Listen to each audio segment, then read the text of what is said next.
주말 사이 나온 투자 뉴스 확인해 보겠습니다. 네 분 수고해 주시겠습니다. 야천투자연구소 남인호 소장, LNS홀딩스 김선영 대표, 타키온뉴스 조우진 대표와 FI리서치 한용희 수석과 함께하겠습니다. 어서 오세요. 자, 국내 증시는 힘이 느껴지고 있죠. 코스피는 2,570포인트, 코스닥은 900포인트를 돌파하면서 아주 증시 회복세가 뚜렷한 가운데 첫 번째 이슈. 일평균 거래대금도 함께 늘었다. 공매도 지금 거래대금도 함께 늘었다라는 소식 살펴보겠습니다. 이게 증시 전반적으로 거래대금이 늘어서 나타나는 현상인지 아니면 증시 과열 우려에 따른 영향인지 파악해볼 필요가 있어 보이는데요. 어떻게 보고 계십니까, 남인호 소장님? 예, 우리가 보통 보면 거래 대금은 증시에 약간 후행을 한다라는 것이 정론입니다. 다시 말해서 주가 지수가 2,200포인트일 때 거래 대금하고요. 또 2,500포인트 넘어섰을 때 거래 대금은 굉장히 차이가 큽니다. 실제로 작년 연말에 거래 대금 하루에 10조 원이 안 됐습니다. 코스닥, 코스피 합쳐가지고요. 그런데 지난 주말 어떻습니까? 거의 30조가 넘습니다. 즉 거래대금 3배 늘었다는 얘기죠. 그런데 방금 예수님께 말씀대로 거래대금이 늘다 보니까 그중에는 보는 시각에 따라서 매도, 다시 말해서 주가 너무 올라서고 공매도를 친 금액도 많이 늘었다는 겁니다. 얼마만큼 늘었는가 한번 말씀드리겠습니다. 코스피 시장에서는 4월 들어서 일평균 자그마치 6,300억의 매도를 보이고 있고요. 이게 지난달까지만 해도 3,600억짜리가 6,300억까지 늘었거든요. 엄청나게 매도 많이 하고 있다는 뜻이고요. 코스닥 역시 마찬가지입니다. 일평균 공매도 금액이 3,700억입니다. 과거 830억에 비한다면 거의 4배 이상 증가폭을 보이고 있습니다. 저는 이런 말씀 드리고 싶어요. 여러분 가끔 일기예보 보시죠. 내일은 비가 올 것이 예상됩니다. 그럼 우리가 우산을 준비합니다. 그러나 비가 올 걸 대비해서 우산은 준비하지만 실제로 비가 오지 않을 때 우산 켜고 다니는 분 별로 없지 않습니까? 공매도라는 것은 주가가 꺾이고 나서 공매도를 하는 게 좋지 이제 많이 올랐으니까 내려갈 거야 하는 단순한 예측으로 공매도 하다가는 자칫 손실을 키울 수 있다는 말씀 드리겠습니다. 네, 알겠습니다. 특히 주가가 최근에 많이 급등한 2차 전지 쪽에서 공매도가 많이 나오고 있는 것 같은데요. 좀 주의가 필요하다고 봐야 되나요, 한용희 수석님? 저는 최근에 이제 그 공매도 한 달 동안에 이제 공매도 순위를 좀 살펴봤는데 보시면은 반도체나 아니면 2차 전지 아니면 바이오 섹터로 좀 몰렸다고 말씀을 드려야 될 것 같습니다. 근데 그 중에서 이제 당연히 좀 특징적인 게 공매도 매매 비중을 살펴보면은 이제 에코프로비엠이 좀 상위권에 좀 있거든요. 그렇기 때문에 에코프로 그룹주 같은 경우에는 공매도 타겟으로 좀 많이 형성이 되어 있다라고 하는데 저는 조금 이게 기울어져 있다라고 생각하는 게 결국에는 외국인 기관 같은 경우에는 상황 기간에 대한 게 없기 때문에 계속적으로 좀 칠 수 있는 좀 어떻게 보면은 개인 투자자랑 좀 형평성이 다르다라고 생각을 합니다. 그렇기 때문에 좀 이 부분에서는 좀 제도가 많이 개선돼야 된다고 생각을 하고 있고요. 그렇기 때문에 지금 당장은 시스템상으로는 좀 개인 투자자가 좀 불리한 위치에 있다라고 좀 생각을 합니다. 그래서 2차 전지나 바이오 관련 섹터 공매도가 많이 늘어나는 종목들은 좀 피해야 된다라고 좀 말씀을 드려야 될 것 같고 지금 보시면은 당연히 2차 전지 관련주 중에서 양극재 섹터가 가장 공매도가 좀 많이 늘어나고는 있는데 지금은 저는 에코프로나 에코프로 BM 같은 경우에는 매수보다는 조금 보유자의 영역이지 않나라고 말씀을 좀 드려야 될 것 같고요. 지금 주가가 많이 상승한 만큼은 저는 개인 투자자분들을 일부 좀 안정권을 위해서는 현금화하시는 전략이 조금 더 괜찮지 않을까 이런 말씀을 드리고 싶습니다. 네, 양극재 쪽에서는 조금은 보수적인 전략, 조금 안정적인 전략을 취해보자라고 말씀을 해주셨습니다. 자, 이어지는 이슈입니다. 한미 정상회담 전 돌파구를 찾은 한미 원전 분쟁 매듭 소식 만나보도록 할게요.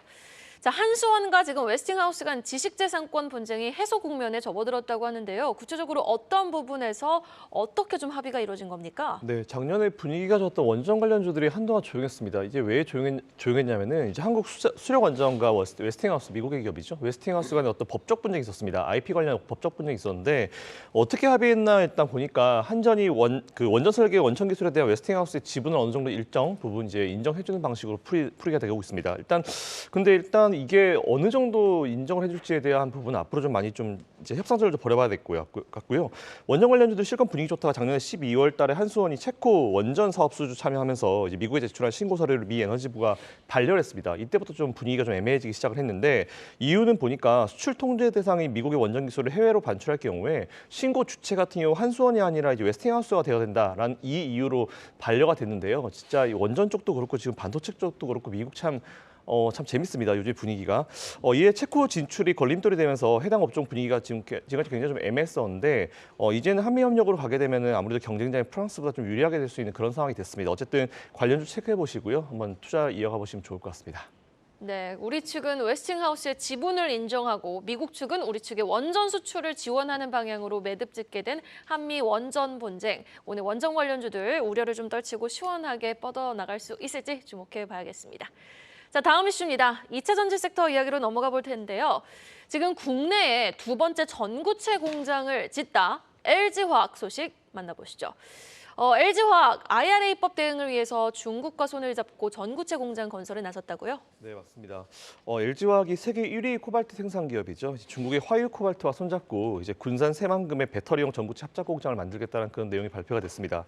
이거는 이제 국내 배터리 소재 공급 능력을 대폭 늘려서 이제 급성장하는 세계 전기차 시장에 이제 대응하기 위함이다라고 좀 체크해 보시면 좋을 것 같은데요. 일단 이렇게 되면 LG그룹 같은 경우는 이제 전구체부터 양극재, 배터리 셀로 이어지는 모든 라인업이 이제 완성이 되게 됩니다. 잘 아시는 대로 전구체 같은 경우는 배터리 4대 핵심 소재죠. 이제 양극재 핵심 원료다라고 좀 보시면 될 것 같은데 그 양극재 원가의 70%가 넘습니다. 그만큼 정말 압도적인 어떤 비율을 차지하고 있기 때문에 이런 것들이 굉장히 좀 의미가 있고 굉장히 좀 여러분 체크해 보실 필요가 있다고 좀 말씀드리고 싶은데 양사 같은 경우는 새만금의 국가 산업단지 609에 33만 제곱미터에 1억 1조 2천억 원을 투자한다라는 내용을 발표했습니다.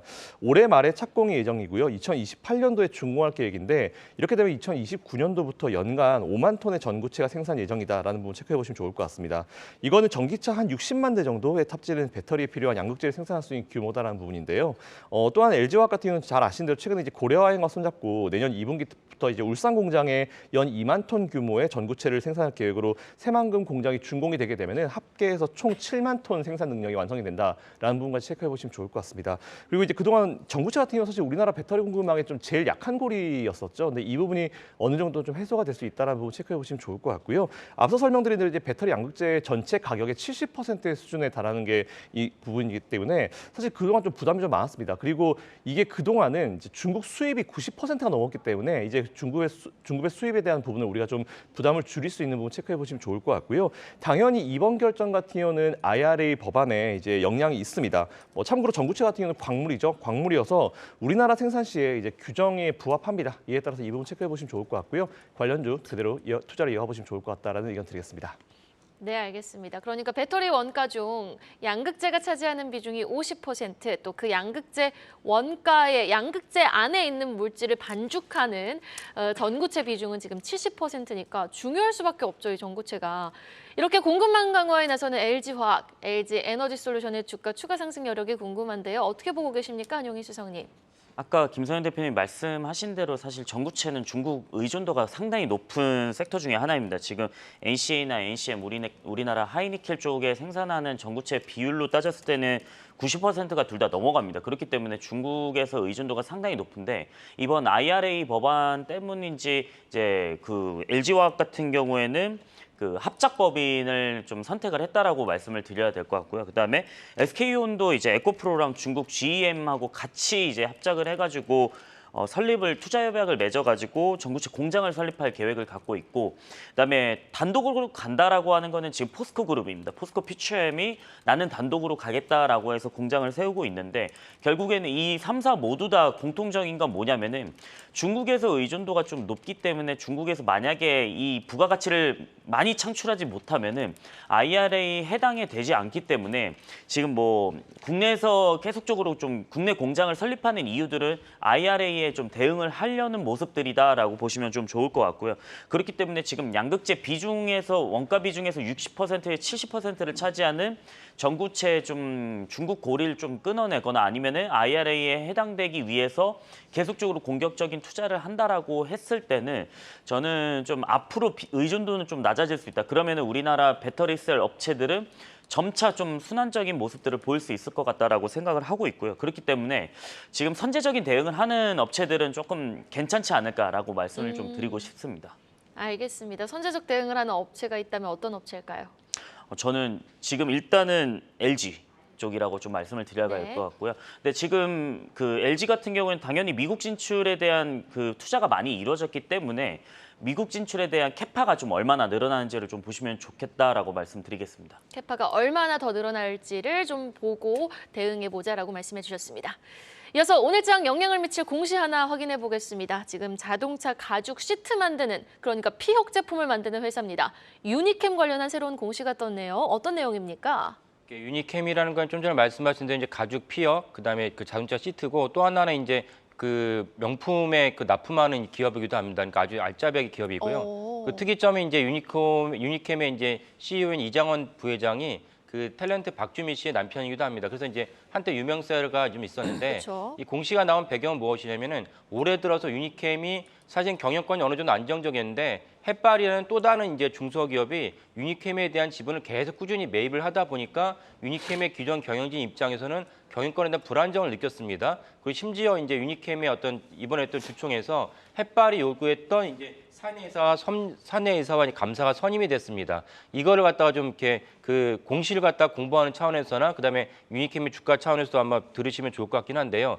우리나라의 어떤 상법의 규정에서는 3% 물론 이제 모든 주주가 다 이제 그 주식회사의 어떤 주주이긴 하지만은 한 주만 갖고 있어도 중요한 주주이긴 합니다. 하지만 3%가 넘으면은 그때부터는 주주 제한을 할 수 있습니다. 주주 제한은 무엇이냐면은 주주총회에서 단 한 주를 갖고 있는 주주가 출석을 해서 해당 사안에서 가부간의 의사표시를 할 수가 있습니다. 이게 보편적으로 알고 계신 사실인데, 근데 한 주주만 갖고 있다고 해서 주주 제한, 주총에서 어떤 제안을 하고 싶다는 것을 할 수는 없습니다. 근데 3%가 넘으면은 그 주주 제한을 할 수 있습니다. 그러니까 회사에 대한 경영진에서 이런 적을 갖다 제한할 수 있다는 그 조건이 3%입니다. 그래서 정확하게 그 햇발이 3%를 딱 갖자마자 이제 바로 유니캠에 대해서 주주 제한을 했고, 아까 말씀드린 사내이사에 대해서 햇발이 원하는 분이 사내이사가 됐습니다. 감사도 마찬가지고요. 그래서 3%는 그런 중요한 어떤 허들이다 보시면 되는데, 이런 관점에서 유니캠이 아까 말씀 이정원 부회장을 비롯한 기존 경영진 입장에서는 이제 빨간 신호등이 켜진 것이죠.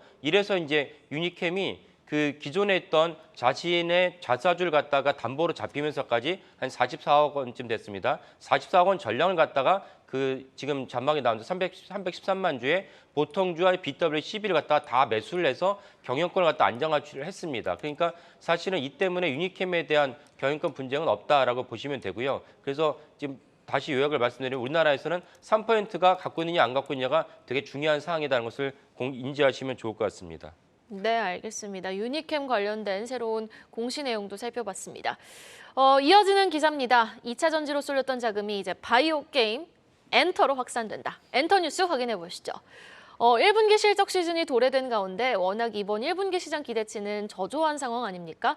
이런 분위기 속에서 엔터 빅4의 실적은 사상 최대치를 경신할 것이라는 전망이 우세하죠. 네, 그렇습니다. 최근 들어서 우리 대한민국 주가지수 주식시장이 미국보다 강한 이유 중 하나가 바로 이겁니다. 사실 우리가 2차 전지에 쏠렸던 힘이 지금 어디로 분산되고 있냐면요. 엔터 관련주인데 빅4, 다시 말해서 하이브, JYP, SM 그리고 YG에 대해서 계속 외국인과 기관의 매세가 이어지고 있습니다. 가장 큰 이유는 실적 호전입니다. 금년 1분기 실적이요. 지금 약 한 1,800억 정도 예상하고 있는데요. 이는 사상 최대치라고 합니다. 특히 우리가 그룹으로 움직였던 BTS가 일시적으로 뮤지션들의 군대 입대 문제로 해서 단기 해산됐지 않습니까? 그래서 굉장히 염려가 컸는데 웬걸 오히려 BTS의 한 멤버인 지민의 경우는 어떻습니까? 지금 핫100 그리고 아티스트 100에서 빌보드 차트입니다. 당당히 1위를 차지하고 있습니다. 얼마나 이 뮤지션들의 재능이 뛰어난가를 알 수 있겠고요. 또 블랙핑크의 지수 역시 마찬가지죠. 결국 이들이 판매되는 앨범이라든가 이런 것들이 바로 엔터 관련주들의 바로 수익으로 들어오고 있다는 것입니다. 지금 외국인들과 기관 투자가들 매수가 이어지는 한 지금의 상승 추세 계속 이어질 것이라고 말씀드리겠습니다. 네, 알겠습니다. 여전히 엔터주들의 긍정적인 추가 상승 여력 진단해 주셨고요. 한용희 수석님께 사실 엔터주에 대해서 매번 여쭤보면은 그룹들, 그러니까 주요 그룹들의 계약 기간을 좀 좀 유심히 살펴보자라는 말씀을 강조해 주셨던 것 같은데 지금 현 시점에서는 어떤 기업을 가장 좀 상승 여력이 높다라고 보십니까? 너무 정확히 기억하셔가지고 깜짝 놀랐는데, 그러니까 저는 항상 엔터주를 투자할 때 이제 그 회사의 입장에서는 이익을 많이 벌어들여야 되기 때문에 7년차 이하 아티스트가 얼마나 많이 포진되어 있고 그 7년차 이하 아티스트들이 얼마나 큰 영향력을 갖고 있는지를 좀 많이 7년차, 네. 네. 왜냐하면 공정거래위원회에서 이 아티스트 계약을 할 때 예전에는 이제 무기한 계약이라고 해가지고 이건 너무 불공정 거래다. 왜냐면은 회사가 굴을 먹고 아티스트가 이를 먹는 게 뭐 10년, 20년 돼버리면은 회사는 그냥 이거를 노예 계약이 아니냐라는 얘기들이 많았기 때문에 야 무조건 아티스트들은 7년차 이하로 그러니까 계약을 맺어라라고 했었거든요. 그래서 7년차까지 아티스트들은 사실 수익 배분이 굉장히 좀 적습니다. 근데 회사가 많죠. 근데 7년차 이후에는 부각을 많이 받는 아티스트들, 흔히 말해서 우리가 뭐 축구 선수로 치면은 뭐 호날두나 메시 뭐 이렇게처럼 뭐 계약금을 많이 주거나 아니면 분배율을 많이 주거나 이렇게 해서 데려가야 되는데 당연히 유명세가 많은 아티스트들이겠죠. 그래서 7년차 이하 아티스트들이 사실상 캐시카우를 많이 벌어다 들여주는데 저는 탑픽은 하이브라고 좀 말씀을 드리고 싶은 게 뭐냐면 일단은 YG 같은 경우에는 이번에 블랙핑크가 마지막에 엄청난 매출을 일으킬 것 같다. 왜냐면은 월드 투어가 150만 명인데 이거 티켓 가격 한 20만 원씩만 잡아도 매출이 한 2천억, 3천억 대는 되거든요. 그렇기 때문에 일단은 블랙핑크가 이번에 마지막 축포를 쏘는 건데 계약 만료가 2023년 8월입니다. 이번 연도 8월인데 그러면은 재계약을 하게 되면은 당연히 분배율이 많이 불리해질 입장일 테고 YG 입장에서는 그렇죠. 엄청나게 불리해진 입장일 테고 그러면은 새로운 아티스트들을 키워야 되는데 그게 이제 베이비 몬스터. 아직까지는 뭐 뚜렷한 부각은 아니죠.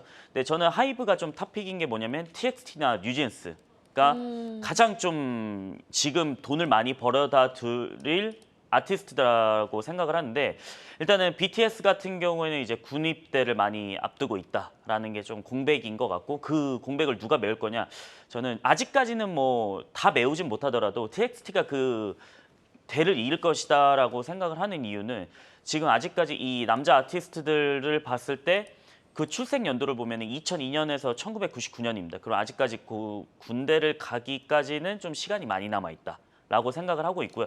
이번에 그 앨범 판매도 봤을 때는 그 미니 5집 같은 경우는 빌보드 200 차트에서 78위를 하고 있습니다. 그러면은 계속적으로 좀 성과는 뚜렷이 나오고 있기 때문에 저는 TXT나 뉴진스가 좀 많이 공백을 메울 수 있을 거라고 생각을 하고 있고요. 그렇기 때문에 좀 하이브가 좀 대장이 되지 않을까라고 말씀을 좀 드리고 싶습니다. 네, 또 주말 사이 코첼라 무대에 있으면서 블랙핑크가 국위 선양을 했는데 일단 지금 블랙핑크의 동향은 최정점에 있다. 앞으로 좀 추가 계약 가능성이 있을지언정 YG 엔터로 돌아가는 것은 조금 덜하니 우리는 이제 좀 하이브에 조금 더 주목해 볼 때다라면서 하이브 탑픽으로 제시해 주셨습니다.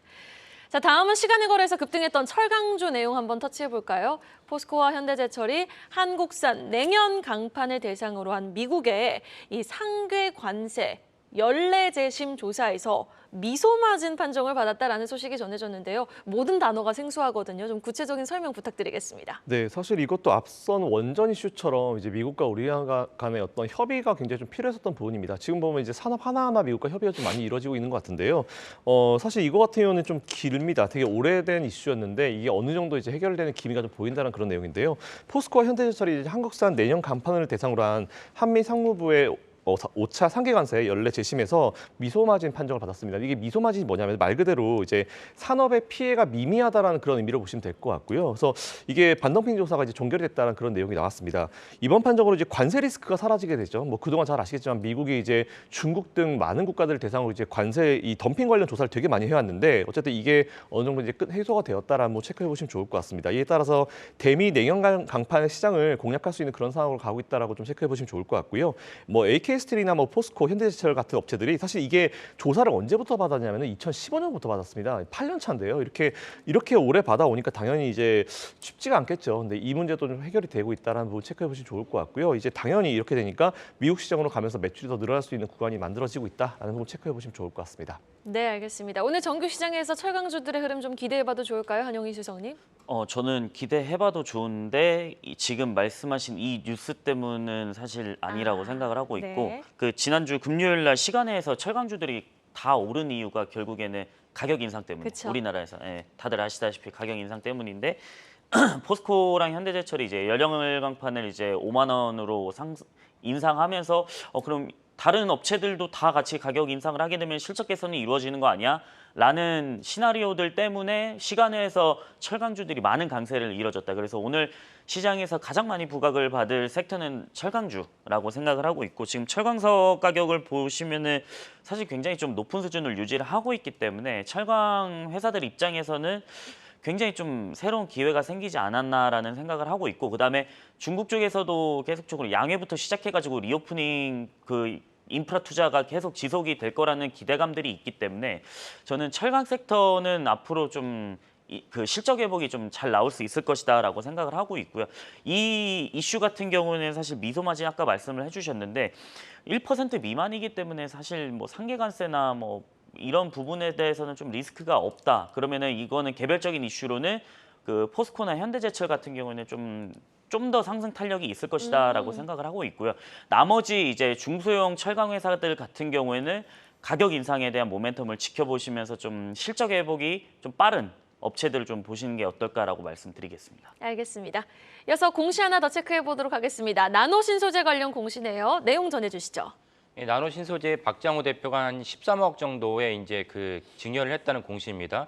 그 증여를 받은 주체를 보면은 공시에는 이제 대학교라고 나오고 어느 대학교인지 나오지 않습니다. 근데 추정을 한다면 나노 신소재 박장호 대표가 이제 학부는 이제 연세대를 나왔고 그 다음에 창업을 할 당시가 이제 한밭대학교 대전에 있는 국립 한밭대학교 교수였기 때문에 아마 두 대학 중에 한 대학이 아닐까 싶습니다. 그 참고로 말씀을 드리면 이제 그 IR 담당자에게 전화를 하면은 대부분 이런 것들 친절하게 알려줍니다. 그러니까 지금 방송을 보시는 일반 시민들도 IR 담당자에게 이러이러한 것들 갖다 물어보면 친절히 알려주고 또 사실은 문서로 이제 적시할 수 없는 내용도 종종 있는데 그런 것도 역시 전화로 물어보면은 그 상황을 갖다 설명해 줍니다. 그러니까 한 번씩 경험해 보시면 좋을 것 같고요. 그 증여를 하게 되면 증여받은 당사자는 이제 증여세를 내야 되는데 앞으로 이제 증여를 발표한 전후 2개월의 주가를 평균 내게 됩니다. 그러니까 증여를 한 당사자 입장에서는 세금을 증여를 받은 분이 됩니다. 그 증여받은 분이 가급적이면은 증여세를 덜 내기 위한 구간을 갖다가 이제 선정하게 됩니다. 그래서 앞으로 2개월 정도는 주가가 크게 오르지 않지만 그 후에는 올라갈 가능성이 높다라고 이제 판단을 해서 증언해서 가능성이 높습니다. 이 점을 역용으로 이렇게 활용하시면은 주가의 수익에 큰 창출할 수 있고요. 나노 신소재는 많은 분들이 아시겠지만 이제 그 음극재, 2차전지 음극재 이제 도전제를 만드는 데서 CNT라고 해서 이제 카본 나노튜브를 갖다가 집어넣는 카본 나노튜브를 이제 제조하는 기업입니다. 그래서 싱글월, 멀티월 같은 것도 있는데 그건 기술적인 것 때문에 자세하게 설명은 안 드리겠고 다만 이제 나노 신소재 최근에 좀 불안한 요소라고 하는 것은 어떻게 했냐면 나노 신소재 이제 우영 인베스트라고 상장 이전부터 주주였습니다. 여기가 최근에 4만 5천 주를 매각하면서 63억 원의 그 현금을 했는데 우영우 대표는 이제 그 박장호 대표의 친동생인 박현우 부사장이 개인 회사입니다. 이 점은 좀 다른 분들이 주의하시면 좋을 것 같긴 합니다. 네, 알겠습니다. 자, 마지막으로 금융주 관련 이슈 한번 짚어보도록 하겠습니다. 국내 금융지주사들이 증권과 보험, M&A 이슈가 지금 핫한 것 같아요. 어떤 소식입니까? 예. 5대 금융지주라고 우리가 통상 표현하고 있습니다. KB, 신한, 우리, 하나, 그리고 NH농협 되겠죠. 자, 한번 자료 화면 띄워주시면 고맙겠습니다. 여러분, 우리는 보통 이제 그걸 부인하지 않습니다만 은행권의 목표가 있습니다.